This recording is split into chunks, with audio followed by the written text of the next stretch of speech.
This man, ladies and gentlemen, coming before us today is one of the greatest sailors and Seabees I know. I've been awed by his accomplishments, and I've been blessed with his friendship. Thank you. And I say from all of us, for having given all that you've done. We hope, I'll speak for everyone here, we hope your future is as bright as your past, and the life gives you everything you dream of. I'm not going to ramble on. So in closing, let me offer you these words of wisdom. As you retire, keep a firm grip on your perspective towards life, which I know you will because of guided by God and Almighty above. Life is not measured so much by the quantity of days, but by their quality. Bring your all to bear upon the coming days of your life, so that each day will be the fulfillment of all your hopes and dreams.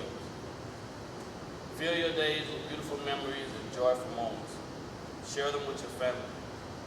Don't retire from life, but continue to experience all that life has to offer. And lastly, don't think of retirement as the end. Simply put, retirement is when you stop living at work and start working at living.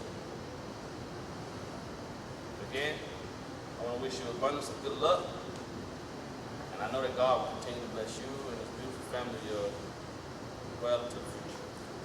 And I thank you for allowing me to speak to you today. Love you.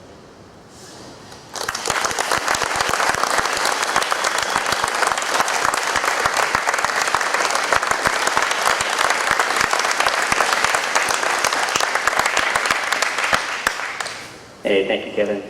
Yeah, I just want you guys to know that when Kevin Taylor sings, hey, that guy can sing Jesus into your heart, let me tell you. That's how good he can sing.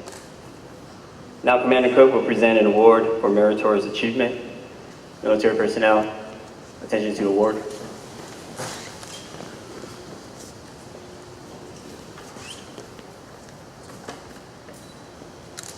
Department of the Navy.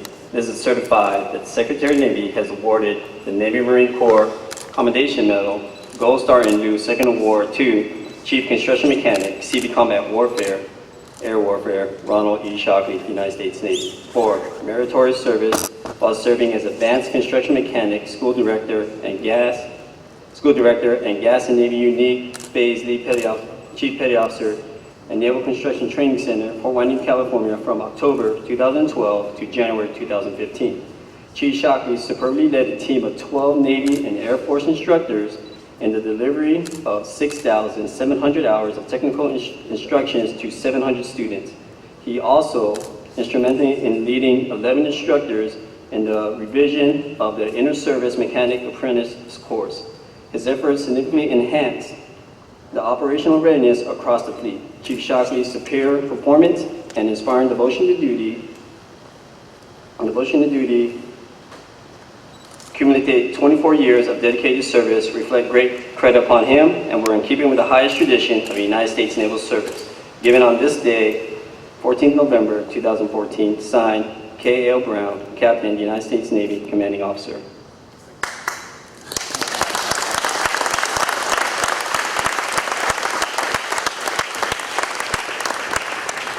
Please be seated. At this time, Commander Cook will present Chief Shockley with a certificate of appreciation from former President of the United States, George W. Bush, which reads, Certificate of Appreciation for Service in the Armed Forces of the United States of America, Ronald Eugene Shockley. Laura and I extend to you my personal thanks and the sincere appreciation of grateful nation for your contribution of honor and service to our country. You have helped maintain the security of our nation during the critical time in history with devotion to duty and a spirit of sacrifice in keeping with the proud traditions of military service. Your commitment and dedication have been an inspiration for those who will follow your footsteps and for Americans who have joined me today in saluting you for a job extremely well done. My best wishes to you for happiness and success in the future. Signed, G.W. Bush, former Commander-in-Chief.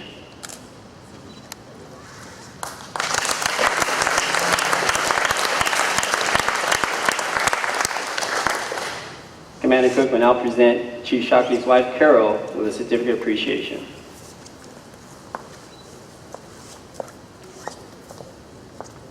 Certificate of Appreciation from the United States Navy. To all who shall see these presents, greetings. Greetings. Carol Ann Shockley. Today, after completing 24 years of active naval service, your husband has earned a career of honorable and faithful service to his country, and his efforts are sincerely appreciated. Such a rich and rewarding career reflects a strong commitment to the principles of freedom and democracy, and the belief that they must be held at any cost. That type of total commitment is not possible without the full support of the entire family. Although you may have never had to carry out a military order or deploy into hostile waters, your loyalty and steadfast support for your husband's career can rightly be viewed as service to your country. That loyalty and dedication were your significant course of strength for your husband during arduous duty and emphasize the highest traditions of patriotism. On behalf of a grateful nation, the Department of the Navy, and the Naval Construction Training Center, Fort Hueneme, I extend to you a sincere thank you and express our appreciation for a job well done. Given on the 14th day of November, signed D.W. Cook, Commander, CEC, USN, Commanding Officer, NCTC, Port Hueneme, California.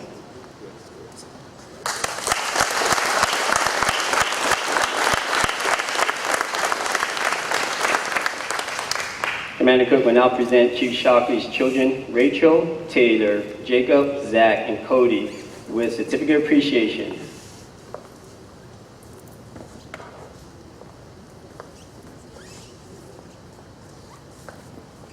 Rachel will be first. Certificate of appreciation from the United States Navy. To all who shall see these presents, greetings. Greetings. To Rachel Ann Wright. By authority invested in me, it is my pleasure to express a grateful appreciation of the United States Navy to you for enduring the frequent long separations from your father as he served his country. These months, indeed years that he spent away from you constitute a clear and noble demonstration of his love for you and his family. You see, he left you in order to ensure that you inherit a safer world, a super peace. To those who say a single man cannot make a difference, I say wrong. Your father did. He made our Navy stronger and kept our nation safe. With his service to the Navy now complete, he will be able to spend more time with you in the future. The United States Navy thanks you and your father for enduring these separations. Given on this day, 14th of November, 2014, signed D.W. Cook, Commander, CEC, USN, Commanding Officer, Naval Construction Training Center, Fort Hueneme, California. Everyone else?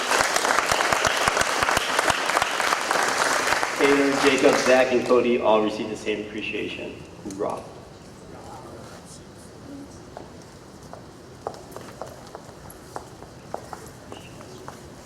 Command Master Chief Laurie will now present Chief Shockley with a certificate of appreciation from the Force Master Chief.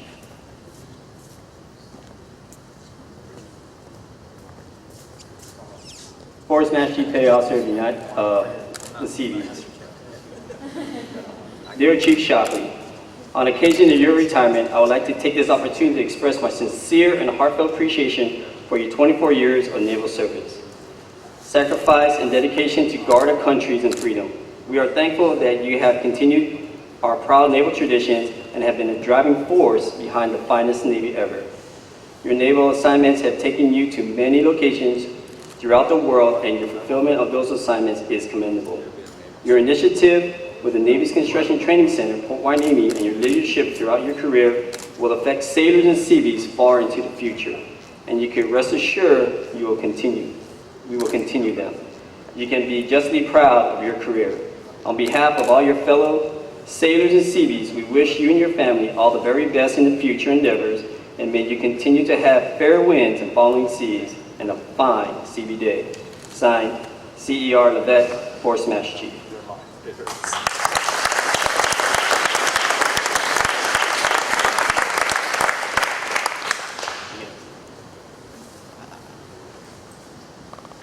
According to some accounts of naval history and tradition, when a sailor retires and is departing the ship for the last time, it is considered bad luck for the sailor's shadow to touch the land before he does.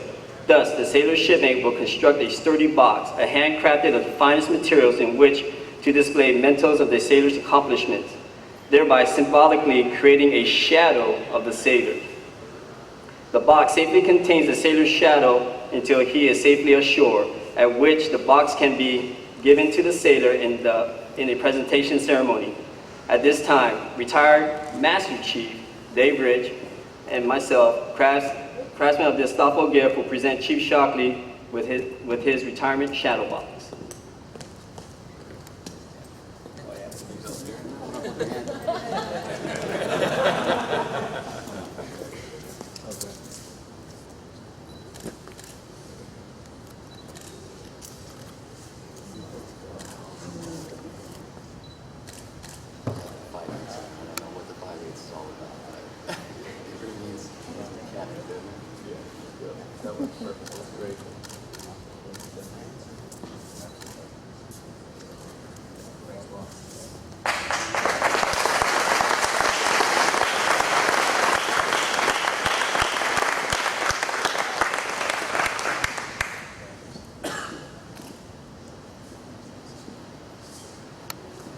Ladies and gentlemen, it is now my pleasure to introduce Chief Shockley.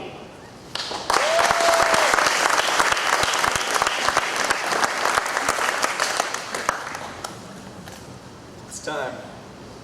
24 years goes by quick. So I want to thank you, everybody, for coming. Sir, thanks for being here. Kevin, great speech. Miguel, you're doing an awesome job. We're almost done. All right, so here's my notes for my speech. We wrote it in the car last night on the way to dinner. Outstanding. Thanks to my daughter for taking dictation.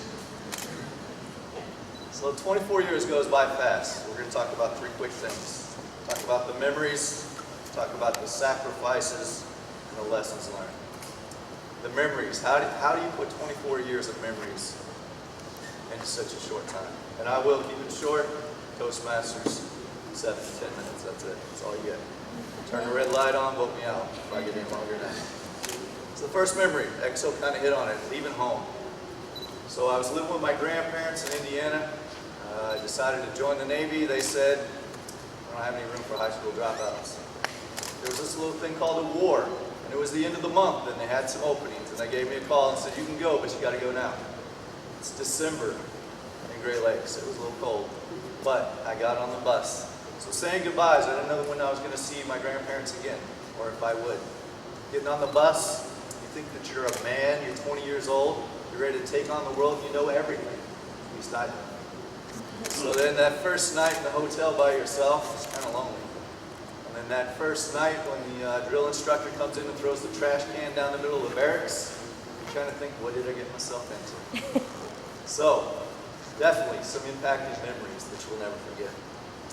The next, I came in undesignated. I wound up in the gray Navy, or the blue Navy, haze gray and underway. Only spent 6 years in the blue Navy before I became Seabee, went to the green Navy. There were some memorable years.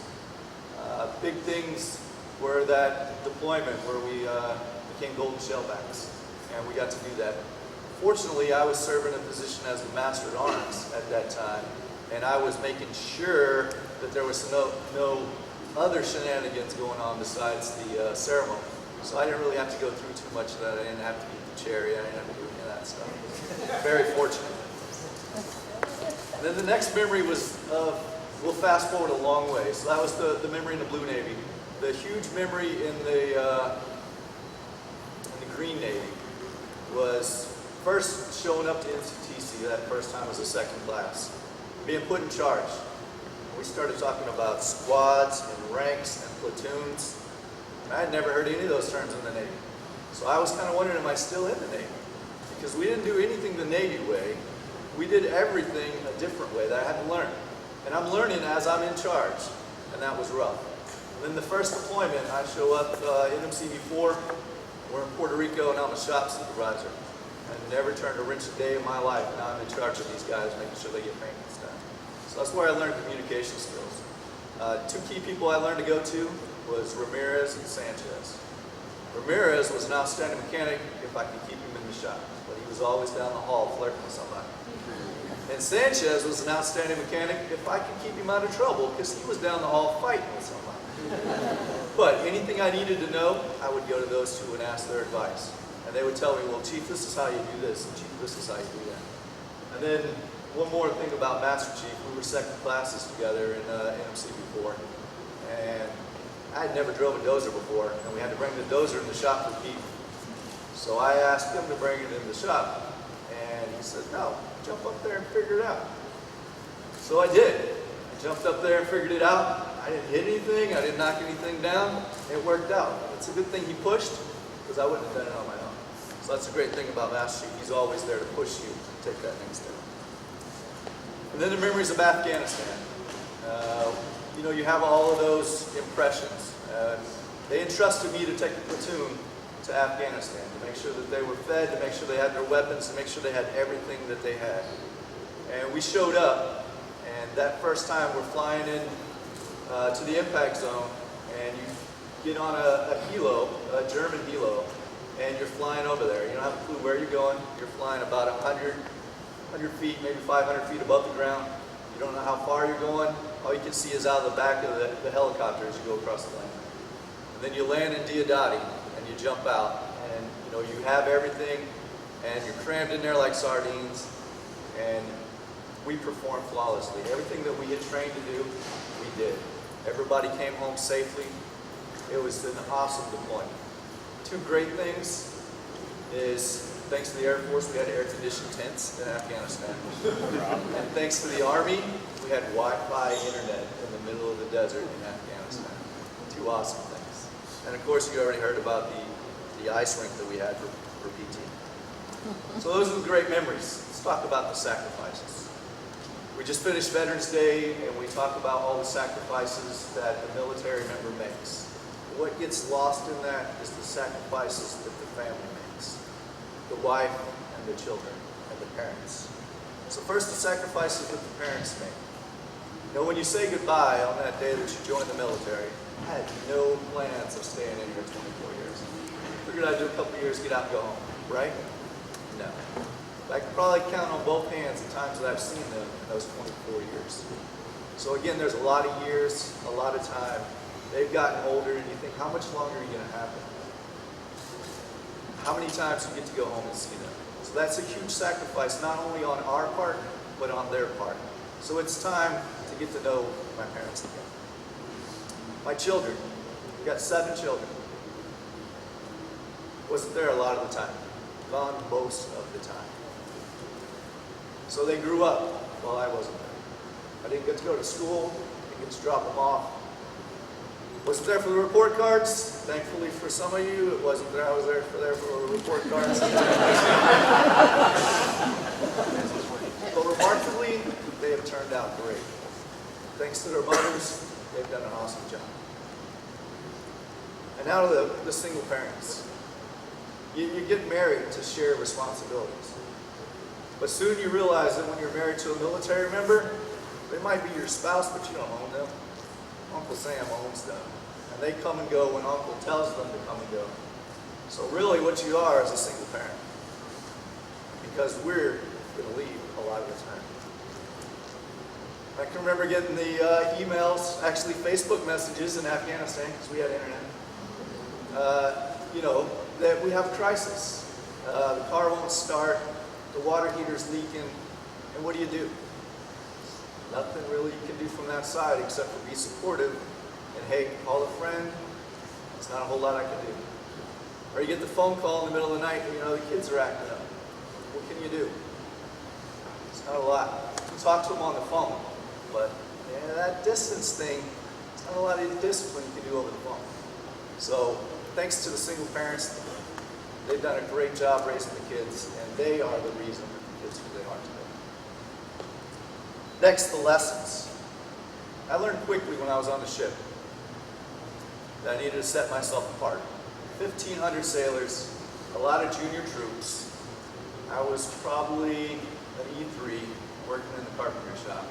And I noticed this one petty officer carried a clipboard around all the time. And I always thought, what was she doing? She was walking with importance. And when I found out was on that clipboard, nothing. But it made her look important. So quickly, she never got tasked to take the trash out or to sweep the floor, all the things you do as a junior troop, because she was on a mission. She was the hazmat PO, which means she takes care of all the chemicals in the shop, make sure they're labeled and all that good stuff. So, when she left, I became the hazmat PO because I was important. I got a clipboard, carried it around, I didn't have to do all that stuff. So, always carry a clipboard. Look like you're important and on a mission, and they won't ask you to do the stupid thing that you like. The junior years, probably E4 and below, are the roughest years in the Navy. That's when you do 90% of the work. After that, you don't necessarily do as much work as you put up with the BS that goes along with telling them what needs to be done, whether it makes sense or not. So never forget where you came from. I really established this as I made chief. Looking back over the years, it's because of the people that worked for me or with me. They didn't necessarily work for me, they worked with me. I may have been in charge, but without them, I would have never looked as good as I did. I would have never been Sailor of the Year if it wasn't for the troops that worked with me. So again, I didn't get there on my own. I might have put a little extra effort in, I might have stayed late, but it was because of them, they did the work. So never forget where you came from. The last thing is priorities. Set your priorities. Family is a priority. What good is your success at the end of your career if you don't have a husband or a wife to go home to share it with? It's pretty lonely out there without your family. So again, if you don't take time for them, they won't be there at the end. And we've all seen plenty of brothers and sisters that retired that didn't have their family there with them. So again, set your priorities. Yes, this may be your job, but don't forget who they are. Because they grow up quick, they come and go easy. If you don't pay attention to them, they'll be gone. So those are the lessons that we learned. 24 years goes quick. My dad was in the Navy for 24 years, and it went quick.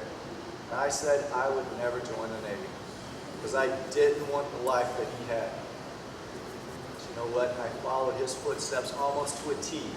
The same things that happened to him has happened to me. Now my son has joined the Navy. Man, I hope he learns from our mistakes. He doesn't follow the same way. And now it's my honor that I get to re-enlist him. So Jake, Head Officer Shockley, put my cover back on. Front and center. Let's do this. Military personnel, attention, discharge. Honorable discharge from the Armed Forces of the United States Navy. This is certified that 83 Jacob M. Shockley was honorably discharged from the United States Navy on the 13th day of November, 2014. This certificate awarded as a testimony of honest and faithful service. Signed, Commander P. A. Hage, U.S. United States Navy Commanding Officer, BFA 32.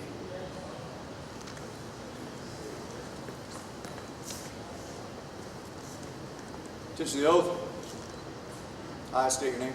I, Jacob Marion Shockley, Do solemnly swear do solemnly swear that I will support and defend that I will support and defend the Constitution of the United States the Constitution of the United States against all enemies, foreign and domestic, against all enemies, foreign and domestic, that I will bear true faith and allegiance to the same, that I will that I will bear true faith and allegiance to the same.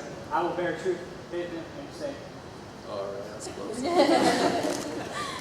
And that I will obey the orders of the President of the United States, and I will obey the orders of the President of the United States, and the orders of the officers appointed over me.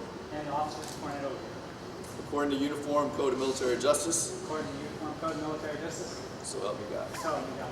Congratulations.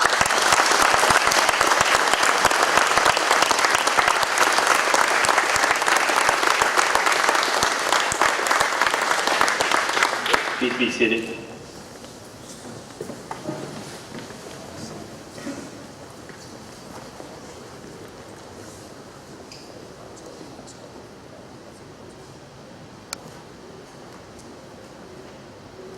O Glory detail, front and center.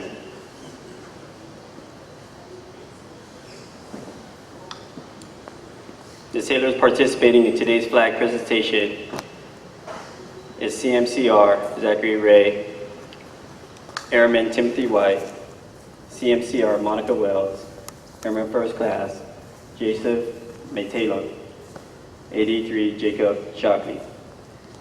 This ceremony honors the brave men and women of the United States military and the presence of the United States flag throughout the free world.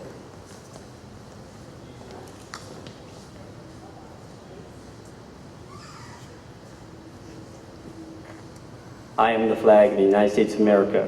My name is Old Glory. I fly on top of the world's tallest buildings. I stand watch in America's Hall of Justice. I fly majestically over great institutions of learning. I stand guard with the greatest military power in the world. Look up and see me. I stand for peace, honor, truth, and justice. I stand for freedom. I am confident. I am arrogant. I am proud. When I am flown with my fellow banners, my head is a little higher, my colors a little truer. I bow to no one. I am recognized all over the world. I am worshipped. I am saluted. I am respected. I am revered. I am loved, and I am feared. I have fought in every battle, every war, more than 200 years. Gettysburg, Silo, San Juan Hill, the trenches of France, the Aragon forces, Azoni, Rome, the beaches of Normandy, the deserts of Africa, the cane fields of the Philippines, the rice paddies in the jungles of Guam, Okinawa, Japan, Korea, Vietnam, Guadalcanal, New Britain, Prelude, and many more islands and a score of places long forgotten by all, but those who are with me, I was there. I led soldiers, I followed them, I watched over them, they loved me. I was on a small hill in Iwo Jima. I was dirty, battle worn and tired, but my soldiers cheered me and I was proud. I've been soiled, burned, torn, and trampled on the streets of countries I have helped set free. It does not hurt, for I am invincible. I have been soiled, burned, torn, and trampled on the streets of my own country, and it is by those who I have served and battled with it hurts. But I shall overcome, for I am strong. I have slipped the bonds of earth and stand over the watch, charted new frontiers of space from my vantage points on the moon. I have been a silent witness to all of America's finest hours. But my finest hour comes when I am torn to strips to be used for bandage for wound comrades in the field of battle. When I fly half-mast to honor my soldiers, my sailors, my airmen, my Marines. When I lie in the trembling arms of a grieving mother, at the graveside of her fallen son, I am proud. My name is Old Glory. Dear God, long may I wait.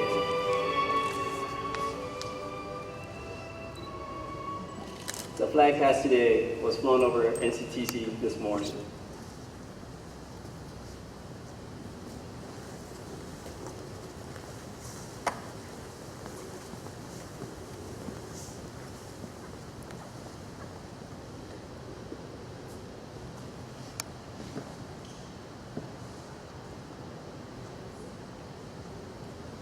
Chief Retired Denise Mix will now read the Chief Petty Officer's Creed.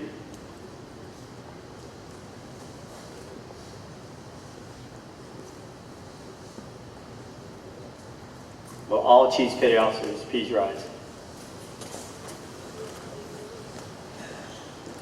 You have on this day experienced that which comes to all of us who serve on active duty in our Navy. I say our Navy because your departure from active duty in no way terminates your relationship. By law and tradition, U.S. Navy retirees are always on the roll, ever ready to lend their service when the need arises. The respect that you earned as the Chief was based on the same attributes that you will now carry into retirement. You should have no regrets. Do not view your retirement as an end of an era, but rather as orders to a new and challenging assignment, to a form of independent duty. Remember well that you have been and will always be an accepted member of the most exclusive of all fraternities, that of the United States Navy Chief Petty Officers. The active duty chiefs salute you. Hand salute. Ready? 2. Your retired chiefs welcome you, and I wish you the traditional fair winds and following seas. Thank you, Denise. Chiefs, please take your seats.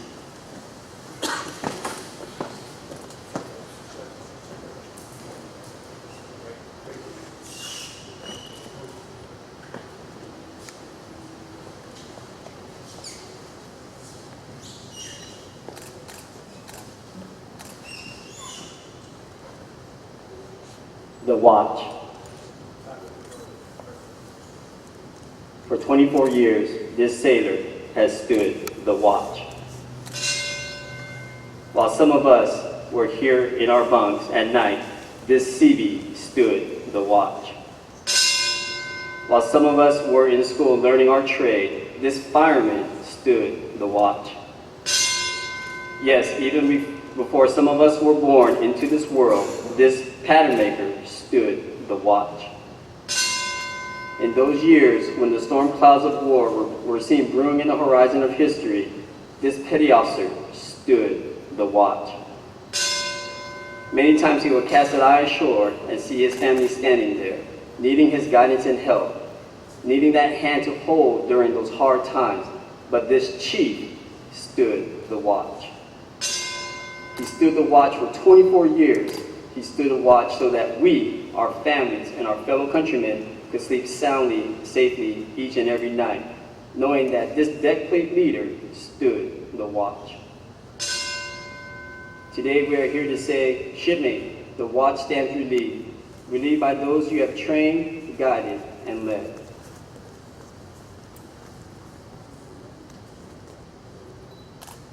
Dad, you stand properly or leave.